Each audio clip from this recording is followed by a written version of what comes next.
Pour la deuxième partie, nous allons recevoir M. Javad Sholesadi, qui est juriste d'affaires, doctorant, chercheur en droit des sanctions. Et il travaille au sein du centre de recherche Maurice Orion à l'université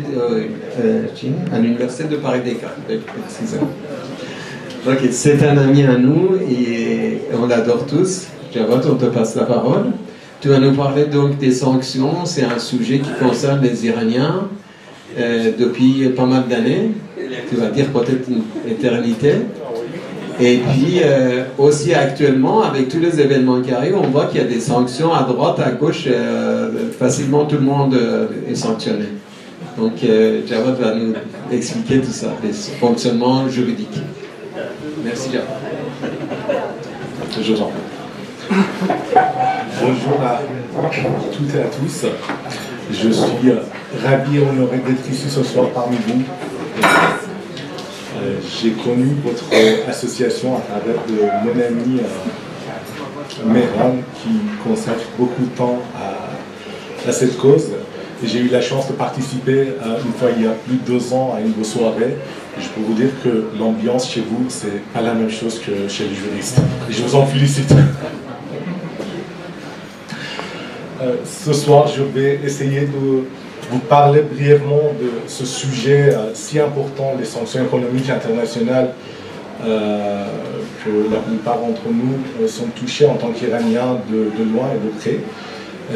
Et là, depuis un certain temps, je pense que quasiment tous les Européens aussi commencent à connaître les enjeux des sanctions économiques internationales et leur portée et la force qu'ils peuvent avoir dans les relations internationales.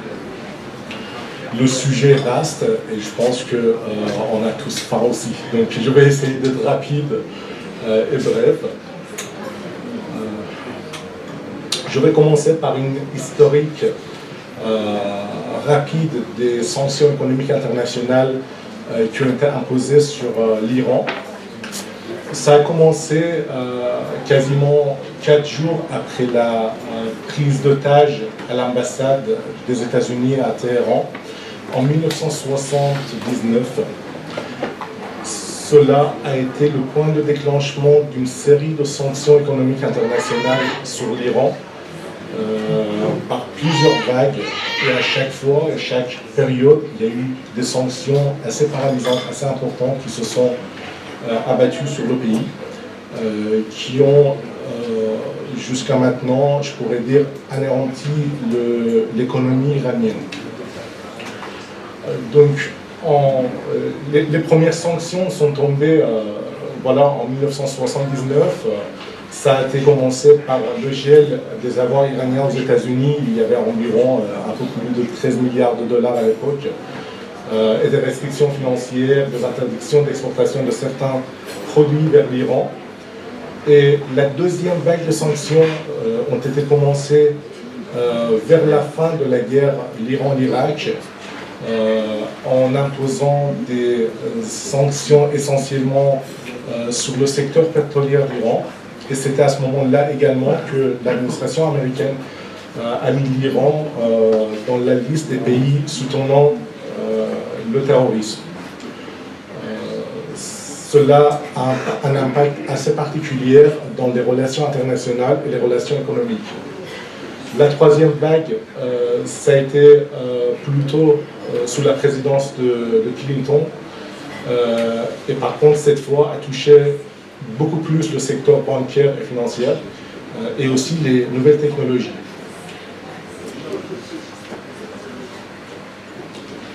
Dans les années 2002-2003, les services secrets occidentaux se sont intéressés au programme nucléaire de l'Iran et ils ont découvert que finalement il y avait des activités qui avaient été dissimulées, cachées et cela a créé un dossier auprès de l'AIEA, l'Agence internationale de l'énergie atomique, qui a essayé de trouver une solution avec l'Iran qui n'a abouti à rien. Et finalement, en 2006,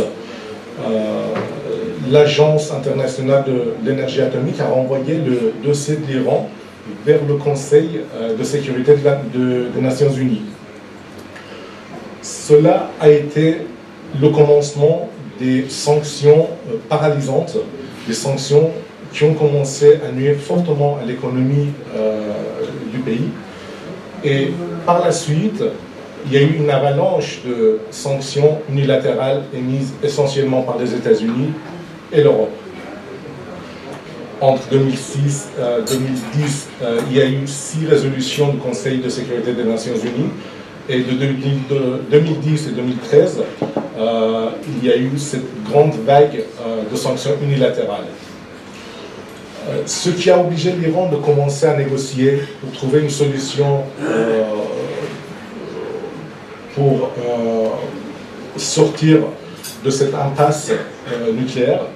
Et en 2015, il y a eu un accord entre les grandes puissances européennes, la Chine, la Russie, les États-Unis et l'Iran, un accord qu'on appellerait PAGC. Et finalement, de 2015 jusqu'à 2018, cet accord est demeuré. Et en 2018, le coup de théâtre, finalement, les sanctions sont tous revenues. Avec l'administration du président Trump, finalement, les États-Unis ont réinstauré l'ensemble des sanctions sur l'Iran. C'est ce qu'on appelle Barjam.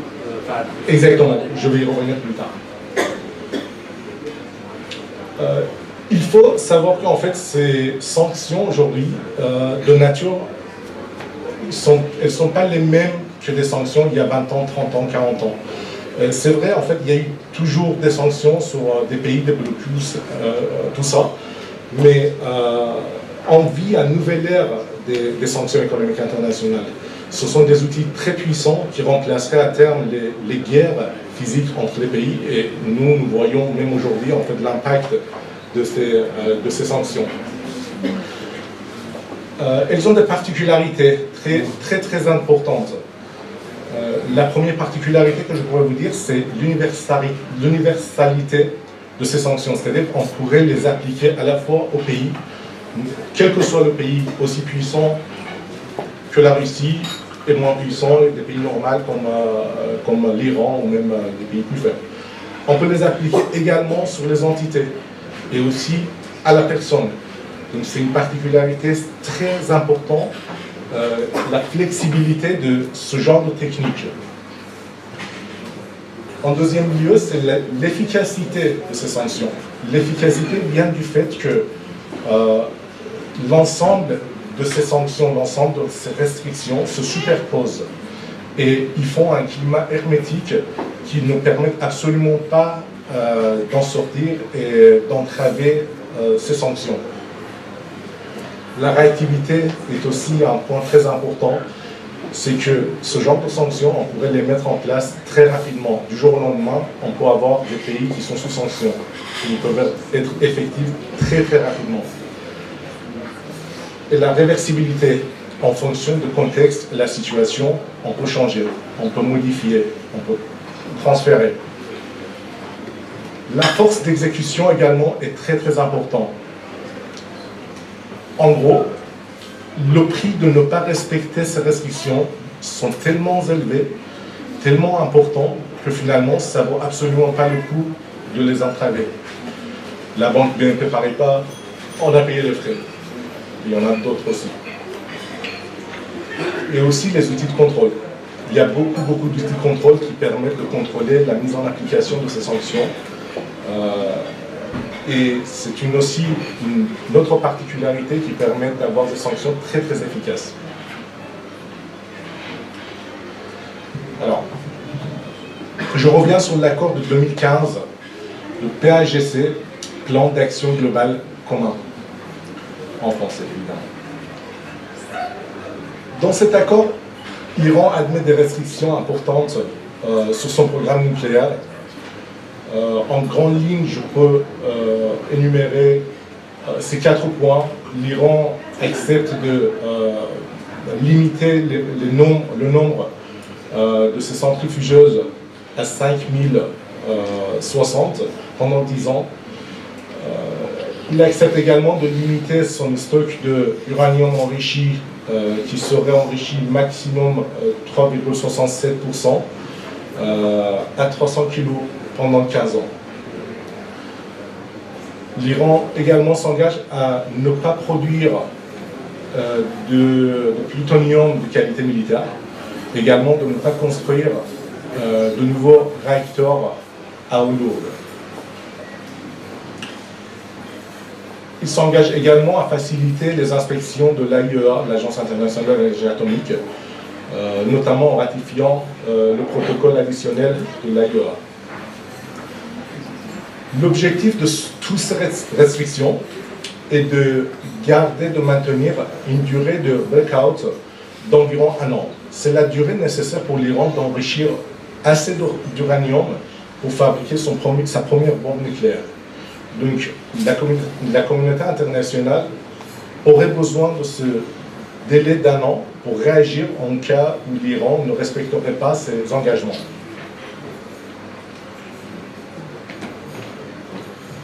Bien sûr, en contrepartie, l'Iran attendait la levée de toutes les sanctions économiques secondaires, également la levée de certaines sanctions primaires.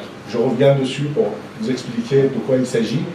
Parmi les sanctions primaires, notamment les sanctions aéronautiques, auraient dû être levées complètement pour que l'Iran puisse s'acheter finalement des avions.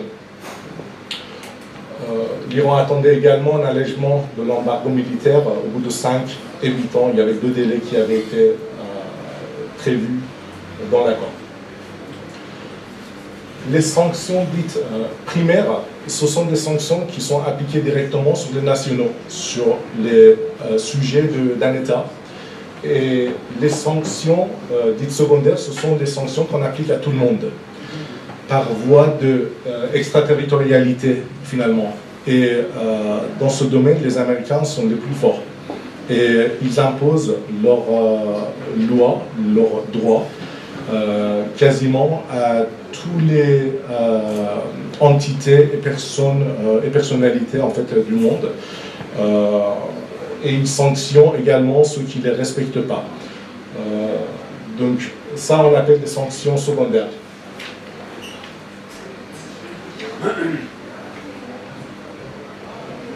Bien sûr, après 2015, une fois que l'accord a été signé, on attendait, beaucoup de gens attendaient à ce qu'il y ait une avancée économique, une prospérité économique assez importante en Iran. Finalement, cette prospérité n'a pas eu lieu. Et la raison principale, c'est que certains blocages continuaient toujours, même après cet accord, notamment sur 2 secteurs, sur 2 voies, et surtout en fait sur le secteur bancaire et financier, qui bloquait absolument toutes les transactions financières avec l'Iran.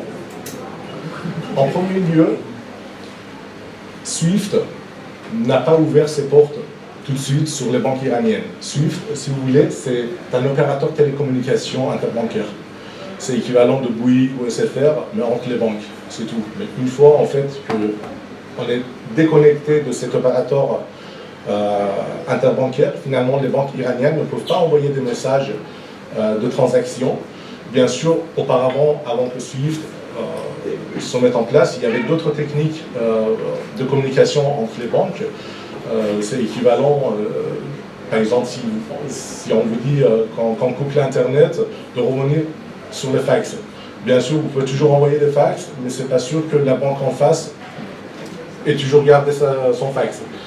Donc finalement, les communications interbancaires ont été perturbées même après l'accord. Mais le point encore plus important, c'était le GAFI, Groupe d'Action Financière, on appelle aussi FATF. C'est un organisme intergouvernemental pour lutter contre le blanchiment d'argent et le financement du terrorisme. GAFI développe 2 listes. Il y a une liste grise, ce sont des pays à risque, ce sont des pays à surveiller, mais il y a aussi une liste noire. Sur cette liste noire, on retrouve 2 pays. l'Iran et la Corée du Nord. Là, évidemment, les grands esprits se croisent. Donc, l'Iran a intégré cette liste noire en 2009 et la Corée du Nord en 2011. Cette liste demande à tous les organismes financiers de prendre des mesures, de prendre des contre-mesures par rapport à toutes les transactions qui peuvent venir de ces pays-là. Donc finalement, les banques ils doivent absolument bloquer ces transactions et également ils peuvent bloquer les fonds qui proviennent de ces pays. De 2009 jusqu'à 2020, cet effet de contre-mesure avait été suspendu par Gavi. Il y avait une sorte de délai accordé à l'Iran pour trouver une solution avec Gavi, que finalement l'Iran n'a pas respecté, et en 2020, pour le refus aux normes en matière de financement du terrorisme, l'adhésion à cette liste est devenue effective. Alors, en 2018, comme je vous ai dit, il y a eu un changement très important. L'administration Trump est revenue sur la plupart des engagements internationaux pris par l'administration d'Obama. Et cet accord en fait partie également. Donc les États-Unis sont officiellement sortis de l'accord nucléaire d'Iran en 2018 et ils ont réinstauré l'ensemble des sanctions américaines. Donc l'ensemble des sanctions primaires ont été réinstaurées et la quasi-totalité des sanctions secondaires également. Il y a eu quelques exceptions pour des pays comme la Turquie et l'Irak pour pouvoir importer du gaz iranien et de l'électricité iranienne pour l'Irak notamment. Mais là, c'est l'exemple flagrant de l'extraterritorialité de droit américain. Finalement, le droit américain s'est même substitué au droit international et même aux résolutions du Conseil de sécurité des Nations Unies. Il y a eu aussi entre-temps des sanctions additionnelles. Ce sont des sanctions qui n'existaient pas avant 2015, qui n'ont pas été négociées pendant l'accord de 2015. Il y a eu des sanctions au nom de la lutte contre le terrorisme. Il y a eu des sanctions pour la protection des droits de l'homme et aussi contre la répression interne en Iran. En termes d'exemple, je peux donner par exemple des sanctions qui ont été mises sur l'administration du guide suprême en Iran. Certaines fondations attachées au guide ont été frappées également par des sanctions. Et le corps des gardiens de la révolution islamique aussi a été touché fortement par ces sanctions. Alors aujourd'hui, tous les secteurs d'activité économique sont touchés, lourdement touchés par les sanctions. Le secteur financier et bancaire, évidemment, le secteur d'énergie surtout, le transport, essentiellement le transport maritime et aéronautique, l'industrie dans son ensemble, le secteur métallurgique, le secteur des matières premières, le secteur du bâtiment, le secteur de la communication, et la liste est longue. Pour voir un petit peu l'évolution de l'économie iranienne, nous pouvons regarder la production brute intérieure de l'Iran depuis 2000. C'est les chiffres qui sont sortis par le FMI. Vous voyez que là, ici, à partir de 2018, il y a eu une restriction très importante et un rétrécissement très important de l'économie iranienne. Et là, par exemple, en 2020, le FMI s'est arrêté à moins 6%. Il faut savoir également que dans cette analyse, les effets de Covid, les effets financiers du Covid n'avaient pas été à cette époque-là comptabilisés. Donc pour vous dire que probablement on pourrait trouver une décroissance très très importante en 2020. Aujourd'hui, il y a des nouvelles négociations qui sont en cours. J'aimerais bien vous dire également un petit peu la position de chaque partie dans ces négociations. L'Iran, la position de l'Iran est le retour complet à l'accord de 2015. La levée de toutes les sanctions émises depuis 2015 et indemniser l'Iran pour les dommages subis depuis la sortie des États-Unis. Ce sont des demandes irréalistes par rapport au contexte actuel, pour la plupart. Donc, les négociations, on ne sait pas encore jusqu'où ça va aller, qu'est-ce que ça va donner, mais de toute façon, une grande partie de ces demandes de l'Iran ne seront pas acceptées. La position des États-Unis, les États-Unis est très favorable au retour aux engagements de l'accord 2015, favorable également à une négociation directe avec l'Iran sans intermédiaire, parce qu'aujourd'hui, les négociations qui se font par l'intermédiaire de la Russie, c'est-à-dire que l'Iran ne négocie pas directement avec les États-Unis pendant cette négociation. Et les États-Unis aimeraient également étendre les négociations au sujet plus vaste que le programme nucléaire d'Iran. Effectivement, le terrorisme, les missiles balistiques, les agitations expansionnistes régionales de l'Iran, le droit de l'homme peut-être. La position de l'Europe est simple. L'Europe suit la position américaine. Donc, il n'y a pas trop d'a priori par rapport à ça. La Chine est très favorable à un accord, quel que soit l'accord. Il faut se rappeler que très récemment, la Chine a passé un accord économique secret avec l'Iran pour une durée de 25 ans, dont la valeur dépasserait les 400 milliards de dollars. On ne sait pas grand-chose sur cet accord. Il y a eu très peu d'informations qui ont été données sur cet accord entre l'Iran et la Chine. Et par-dessus tout, la position de la Russie. Il faut reconnaître que la Russie, depuis toujours, a un double jeu soigneusement caché dans ce genre de négociation.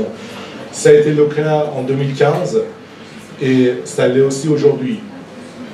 Et depuis la guerre en Ukraine, il y a l'ambiguïté totale. Il faut savoir qu'on était proche à un accord il y a quelques jours, mais la Russie demande des engagements assez irréalistes également de la part des États-Unis qui finalement supprimeraient les effets de toutes les sanctions qu'on impose aujourd'hui à la Russie elle-même. Donc pour la Russie, c'est un manœuvre pour essayer de contourner plus tard les sanctions économiques qui sont posées sur elle. Alors, aujourd'hui, l'Iran est en face des défis majeurs. Donc, il y a des défis juridiques parce que la source de ces problèmes est toujours les relations politiques compliquées que l'Iran a avec le monde. Et ça n'a pas changé. Le contexte politique actuel également, dans certains pays, sont particuliers. Et ce n'est pas facile. La complexité des sanctions également pose pas mal de problèmes. Il y a aussi des défis économiques. Les particularités de l'économie iranienne, on les connaît plus ou moins. Et il faut savoir que l'économie iranienne a des graves maladies chroniques. Cher docteur, le pronostic vital est engagé, je pense. Alors, en détail, les grandes lignes des défis juridiques qui sont aujourd'hui en face de l'Iran sont la fragilité d'un nouvel accord. Quel que soit l'accord, si on y parvient, ce sera un accord très fragile. C'est-à-dire que ni l'Iran, ni les autres pays, ni les acteurs économiques ne peuvent pas compter sur cet accord-là. Parce qu'en fait, le problème, c'est que les enjeux ne sont plus les mêmes qu'en 2015. Et à mon sens, rétablir un accord obsolète n'est pas idéal finalement. Le contexte politique américain n'est pas facile non plus. On ne pourrait pas espérer une ratification d'un quelconque accord par le Congrès américain. Et cela fragilise encore davantage l'accord s'il y en a. Et il y a toujours le risque d'une sortie des États-Unis avec un nouveau président éventuellement républicain. Donc, même si on parvient à un accord, ce sera un accord très fragile et qui pourrait sauver certaines difficultés de l'Iran, mais on ne pourrait pas attendre à une prospérité, à une évolution très importante de l'économie iranienne. C'est ça la question. Mais en même temps, cet accord serait vital pour le pays, parce que l'économie du pays est à bord de l'effondrement. En plus de ça, toutes les sanctions ne seront pas levées. Il y a des sanctions liées au terrorisme, il y a des sanctions aussi pour la répression interne en Iran. Et ces sujets-là, il n'y a pas eu beaucoup d'évolution dessus. Donc finalement, je vois très mal l'administration Biden puisse enlever toutes les sanctions, notamment des sanctions liées au terrorisme, qui sont un point très sensible aux États-Unis. Il y a toujours la problématique de la liste noire de Gafi. Finalement, on ne pourrait pas en sortir facilement. L'Iran devrait absolument adopter des mesures très importantes qui ont pour effet qui ont un effet en fait de transparence totale du secteur bancaire iranien, ce que l'Iran ne souhaite absolument pas. Donc c'est un blocage assez important également. Et SWIFT non plus. Donc c'est pas sûr que cette fois elle ouvre ses portes rapidement et facilement sur l'Iran. Il y a également de nouvelles sanctions qui peuvent aujourd'hui interférer avec les engagements de l'accord passé avec l'Iran, notamment les sanctions qui sont imposées sur la Russie aujourd'hui, parce que la Russie est une partie de l'accord passé en 2015 et que la Russie a certains engagements dans cet accord.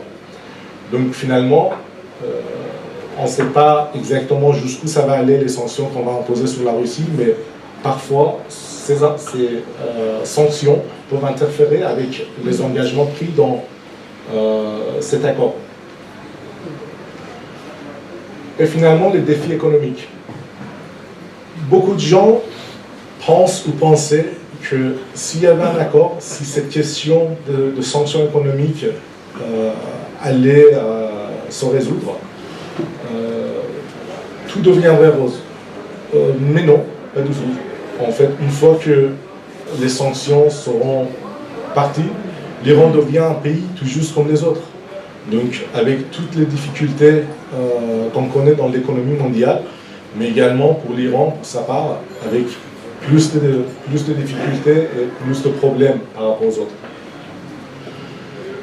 Si je voulais énumérer en fait les problèmes actuels sur l'économie iranienne, pour moi, les sanctions économiques ne sont pas les premiers problèmes de l'économie iranienne.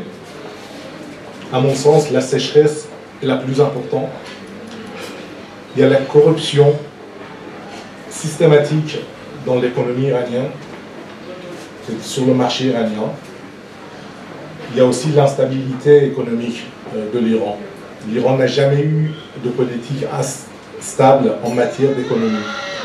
Donc, vous voyez, pour moi, les sanctions économiques internationales sont peut-être la quatrième cause de difficulté pour l'économie iranienne. Voilà. Donc, je vous remercie de m'avoir écouté.